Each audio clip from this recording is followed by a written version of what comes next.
A graça e a paz, irmãos. Eu sou o irmão Vitor. Esse é o canal Como Diz a Escritura. Sejam todos bem-vindos em nome do Senhor Jesus. Como tema do nosso estudo hoje, eu vou trazer sobre o dízimo, né? O dízimo que é tão conhecido no nosso país, no meio evangélico. Eu queria comentar, dar um estudo sobre o que realmente é o dízimo, né? Ao olhar da Escritura. Na Escritura, o que é o dízimo, né? E aqui a gente começa, irmãos. Eu vou transcorrer alguns versos com os irmãos, tá bom? E aí a gente vai, conforme lendo, a gente vai entender o que é o dízimo. Eu vou utilizar a minha Bíblia, a Bíblia de Estudo Olive Tree. A gente vai começar com o texto de Gênesis capítulo 14, que é a primeira inferência sobre dízimo. Gênesis 14, 17. Após voltar Abraão de ferir Quedorlaomer e os reis que estavam com ele, saiu-lhe ao encontro o rei de Sodoma no vale de Savé, que é o vale do rei. Melquisedeque, rei de Salém, trouxe pão e vinho, era sacerdote do Deus Altíssimo. Abençoou ele a Abraão e disse: Bendito seja Abraão, pelo Deus Altíssimo que possui os céus e a terra. Bendito seja o Deus Altíssimo que entregou os teus adversários nas tuas mãos. E de tudo lhe deu o dízimo. A primeira inferência que tem, né? Quando Abraão volta da batalha dos 4 reis contra 5, né? Ele encontra Melquisedeque e dá o dízimo de tudo aquilo que ele tinha para Melquisedeque, né? Muitas das pessoas que defendem o dízimo no Novo Testamento utilizam essa passagem dizendo que o dízimo não é uma coisa da lei, mas sim, antes da lei já existiu o dízimo, né? Mas a gente já vai comentar sobre isso. Tem outra passagem sobre isso em Gênesis capítulo 28. Gênesis 28, no versículo 20, a partir do 20. Para pegar o contexto, a gente lê do verso 18. Tendo-se levantado Jacó cedo de madrugada, tomou uma pedra que havia posto por travesseiro e a erigiu em coluna, sobre cujo topo entornou azeite. E o lugar da cidade que outrora se chamava Luz, deu o nome de Betel. Fez também a Jacó um voto, dizendo: Se Deus for comigo me guardar nessa jornada, que empreendo e me der pão para comer, roupa para que vista, de maneira que volte em paz para a casa de meu pai, então o Senhor será o meu Deus, e a pedra que erige por coluna será a casa de Deus, e de tudo quanto me concederes, certamente te darei o dízimo. Então, o que a gente vê aqui? Jacó ele teve aquela visão, né, da escada, e via anjos de Deus subindo e descendo, que futuramente a gente descobre que essa escada é Cristo, né, lá em João, no primeiro capítulo, nos últimos versículos do primeiro capítulo, a gente descobre, né, que é Cristo essa escada. E depois dessa visão, ele acorda, ele pega aquela pedra que ele estava deitado, deita azeite sobre aquela pedra e faz um voto com Deus, dizendo que se Deus levasse ele em paz e segurança, né, de volta para a casa do pai dele, ele daria dízimo de tudo para Deus, né? Muitas pessoas que defendem o dízimo, digo assim, as congregações de hoje em dia têm essa questão do dízimo. Qual é essa questão? Dizem que o dízimo é 10% daquilo de tudo que você ganha, 10% do seu salário, né? E para defender, porque as pessoas que lutam contra essa questão do dízimo, dizem que o dízimo é uma coisa da lei, né? E não deve ser praticada na graça. E para defender esse argumento, as pessoas que defendem o dízimo dizem que essas duas passagens aqui mostram que o dízimo é antes da lei, né? Só que se a gente reparar, você vai perceber que esses dois dízimos que são citados, tanto o de Abraão quanto o de Jacó, não foi imposto por ninguém, nem por lei, nem por Deus, nem por ninguém. Pelo contrário, eles deram como se fosse um voto, né? Por livre e espontânea vontade. E isso já percebe-se que foi eles que escolheram dar o dízimo. Ninguém disse para eles dar o dízimo. Nem no caso de Melquisedeque. Melquisedeque não pediu para Abraão dar o dízimo. Abraão deu dízimo por livre e espontânea vontade, né? E Jacó também. Deus não pediu para ele dar o dízimo, mas ele deu por livre e espontânea vontade. Então nisso a gente já percebe que no mínimo existe um equívoco em relação a essa doutrina. Agora a gente vai transcorrer alguns versos para conseguir entender, aos olhos da lei de Deus, o que era o dízimo, tá? Eu vou utilizar minha Bíblia aqui, Bíblia de Estudo Olive Tree, tá? Eu apresentei já para os irmãos no último estudo. O texto que a gente vai utilizar vai ser Levítico 27, verso 30. E alguns outros versos, tá bom? Que diz sobre as dízimas. Também todas as dízimas da terra, tanto dos cereais do campo como dos frutos das árvores, são do Senhor. Santas são ao Senhor. Se alguém das suas dízimas quiser resgatar alguma coisa, acrescentará sua quinta parte sobre ela. No tocante às dízimas do gado e do rebanho, de tudo que passar debaixo do bordão do pastor, o dízimo será santo ao Senhor. Não se investigará se é bom ou mal, nem trocará. Mas se de algum modo trocar, um e outro serão santos, não serão resgatados. São esses os mandamentos que o Senhor ordenou a Moisés para os filhos de Israel no Monte Sinai. Você vê aqui, né, a gente vamos voltar para analisar com calma. Essas dízimas são 10%. Esse quesito está correto. Mas 10% do quê? Né? Você vê que ele fala tanto dos cereais do campo, dos frutos das árvores, né? Ele fala sobre as dízimas do gado e do rebanho. Então você vê que tudo isso se refere a dízimas de animais, né? E de cereais, ou de sementes, de frutos, né?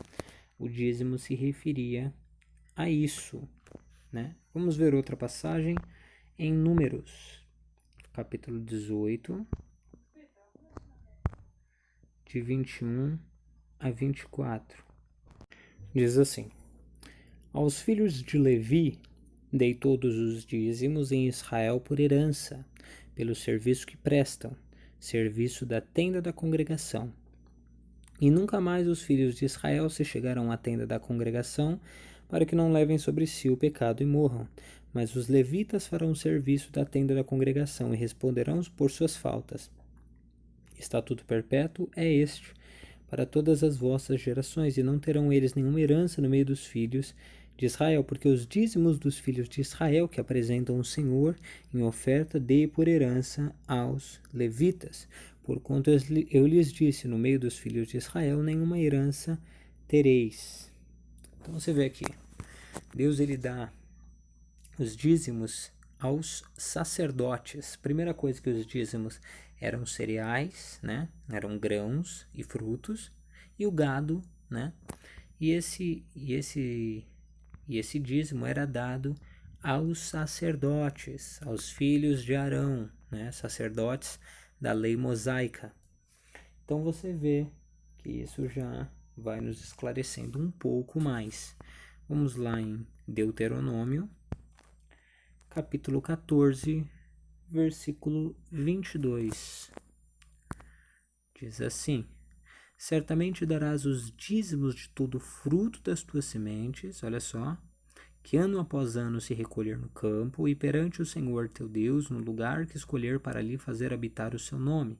Comerás os dízimos do teu cereal, do teu vinho, do teu azeite e os primogênitos das tuas vacas e das tuas ovelhas, para que aprendas a temer o Senhor teu Deus todos os dias, quando o caminho te for comprido demais, que não possas levar, por estar longe de ti, lugar que o Senhor teu Deus escolher por ali por seu nome, quando o Senhor teu Deus te tiver abençoado, então vende-os, leva o dinheiro na tua mão e vai ao lugar que o Senhor teu Deus escolher.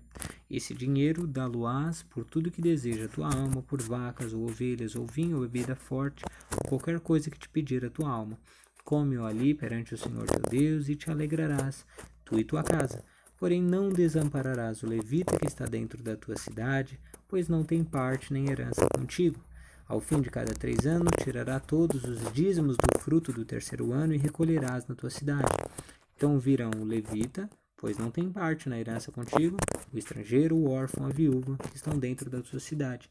Comerão e se fartarão, para que o Senhor teu Deus te abençoe em todas as obras que as tuas mãos fizerem. Então aqui você vê que, ratificando de novo, que as ofertas, os dízimos eram para os levitas. Por quê? Você vai ver que quando Josué toma posse da terra, Deus ele estipula para cada uma das tribos uma posse, né? Uma herança. Mas a tribo de Levi ficou sem herança, porque o Senhor disse que ele era a herança deles, né? E como o povo não tinha terra e eles não tinham posses, ou seja, eles não tinham terras para plantar, então não tinham como conseguir dinheiro, e eles trabalhavam na tenda da congregação, então Deus estipulou que certa parte das ofertas, né, e os dízimos eram a herança dos levitas, pois eles trabalhavam no tabernáculo do testemunho. Então, com isso, a gente percebe algumas coisas. Primeiro, os dízimos teriam que ser entregados no tabernáculo para os levitas, e esses dízimos eram gado, frutos da terra e cereais. Esses eram os dízimos, tá? Por que eu digo isso? Porque hoje as pessoas entram pela questão do dinheiro, né? Que é necessário dar dinheiro para que o devorador não venha sobre a sua vida. Logo eu já vou entrar em Malaquias capítulo 3 e verso 10, né, que é o texto áureo sobre essa questão, para dar um entendimento para os irmãos. Mas vocês já conseguem perceber que o dízimo da lei, ele era cereais, grãos, né, frutos e gado. Ele não se refere a dinheiro. Ele se refere a essas coisas, para que não tenha falta de mantimento para os levitas, né? Para os sacerdotes, para que eles tenham como se alimentar. No Novo Testamento, que você vê, tem pelo menos 3 inferências do dízimo, tá? Mateus 23, 23, Jesus fala sobre o dízimo, né? A passagem conhecida, é utilizada para se defender. A doutrina do dízimo diz assim: ai de vós, escribas e fariseus hipócritas, porque dais o dízimo da hortelã, do endro e do cominho, e tendes negligenciado os preceitos mais importantes da lei, a justiça, a misericórdia e a fé. Devíeis, porém, fazer estas coisas sem omitir aquelas. Aí vocês devem perguntar: irmão, realmente Jesus está falando que tem que se dar o dízimo, né? Mas se você reparar bem, ele fala 2 coisas interessantes. Primeiro ele diz assim: ai de vós, escribas e fariseus. Você veja que Jesus estava falando para pessoas que estavam debaixo da primeira aliança, que era a aliança mosaica, certo?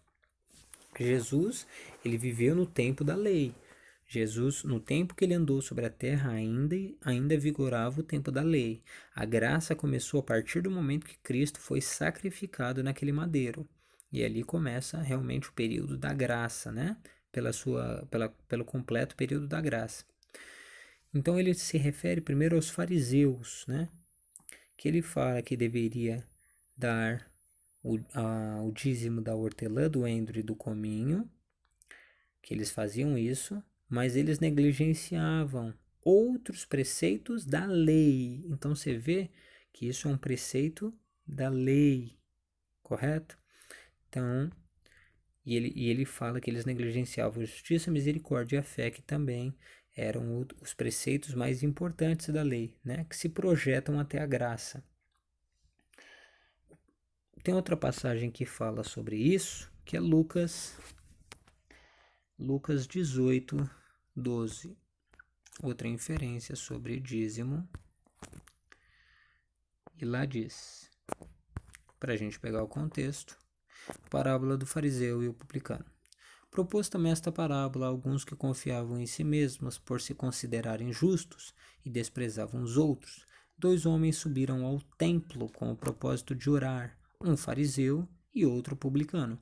O fariseu, posto em pé, orava de si para si mesmo, desta forma: Ó Deus, graças te dou, porque não sou como os demais homens, roubadores, injustos e adúlteros, nem ainda como este publicano.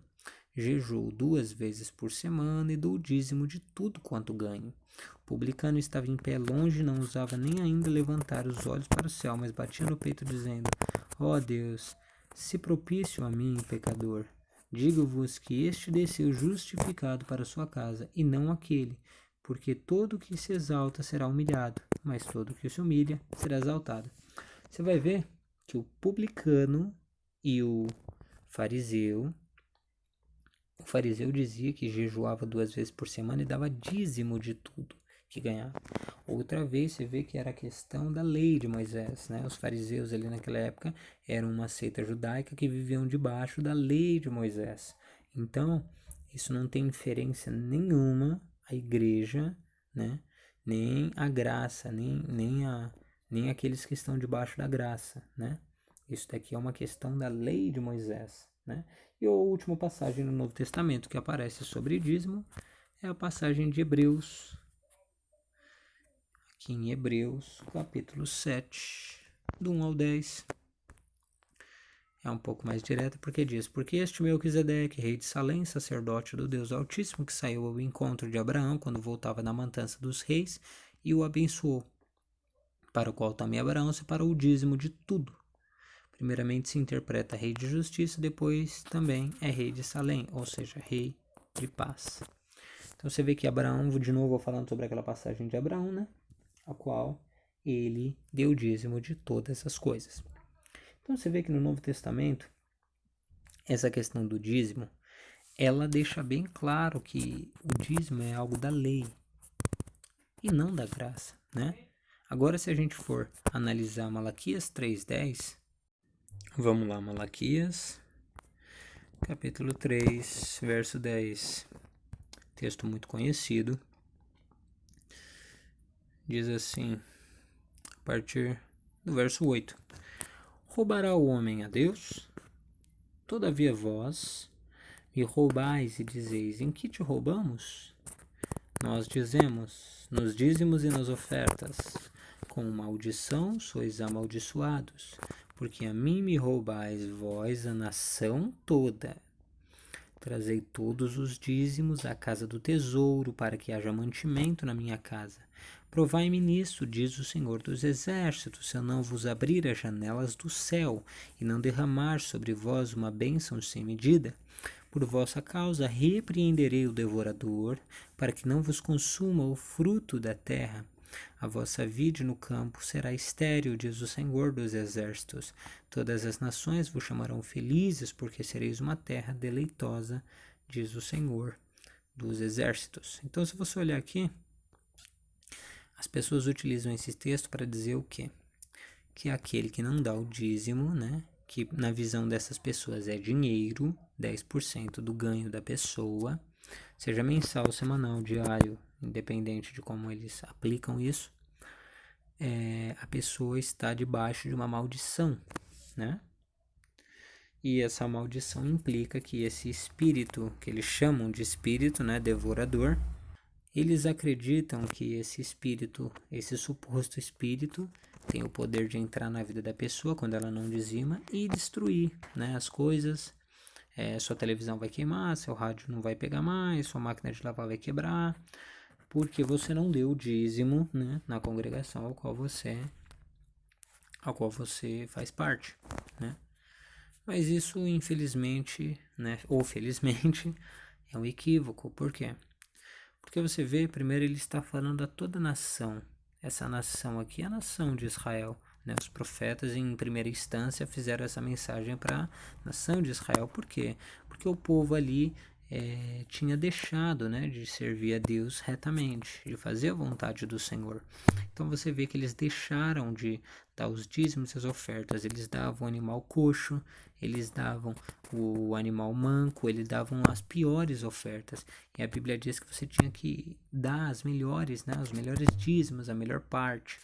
e eles davam a pior parte para Deus, né? Os animais aleijados, cegos,